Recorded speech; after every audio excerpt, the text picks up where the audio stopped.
এক গ্রামে রহিম নামে একজন রাখাল বাস করত। সে প্রতিদিন তার গরুগুলোকে জঙ্গলের ভিতরে নিয়ে যায় ঘাস খাওয়ানোর জন্য। আজকেও সে সকালে উঠে তার গরুগুলোকে নিয়ে জঙ্গলের দিকে রওনা দেয়। তারপর সে গরুগুলোকে জঙ্গলে ছেড়ে দিয়ে একটি গাছের নিচে বসে থাকে। আরে গরুগুলো তো নিশ্চিন্তে ঘাস খাইতেছে, আমি এক কাজ করি, আমি বাড়ি থেকে ঘুরে আসি, আমার অনেক ক্ষুধা পেয়েছে, যাই আমি বাড়ি থেকে কিছু খেয়ে আসি। এটা বলে লোকটি তার গরুগুলোকে জঙ্গলের ভিতরে ছেড়ে দিয়ে বাসার দিকে রওনা দেয় এবং সে তার গরুগুলোকে জঙ্গলের ভিতরে রেখে বাড়িতে চলে আসে।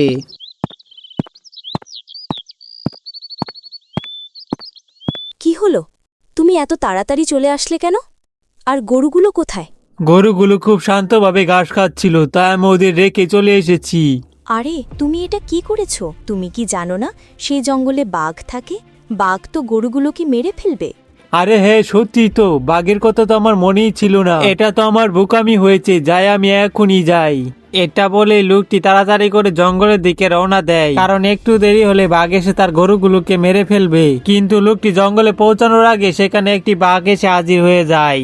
তারপর সেই বাঘটি রাখালের 3টি গরু থেকে 2টিকে মেরে ফেলে। তারপর বাঘটি গরুগুলোকে খেতে শুরু করে। সেখান থেকে একটি গরু দৌড়ে পালিয়ে যায় এবং গরুটি বাড়ির দিকে ছুটে চলে। রাখালটি যখন জঙ্গলের দিকে আসতেছিল তার গরুগুলোকে নিয়ে যাওয়ার জন্য, তখন দেখে তার একটি গরু জঙ্গলের ভিতর থেকে অনেক দ্রুত গতিতে ছুটে আসতেছে।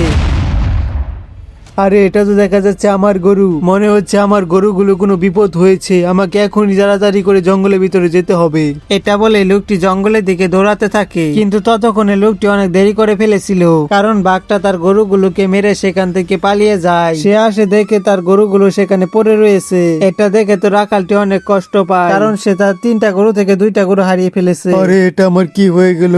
আমার 2টা গরু গেতে বাঘটি মেরে ফেলেছে। আমি আমার ছোট্ট একটা ভুলের কারণে আমার গরু দুটোকে হারিয়ে ফেললাম। আমার গরুগুলোকে এখানে রেখে যাওয়া উচিত হয়নি। তারপর রাখালটি তার ভুলটি বুঝতে পারে এবং সেখান থেকে চলে যায়। বন্ধুরা, গল্পটি তোমার কেমন লেগেছে অবশ্যই কমেন্টে জানাবে, আর ভিডিওতে লাইক করতে ভুলবে না।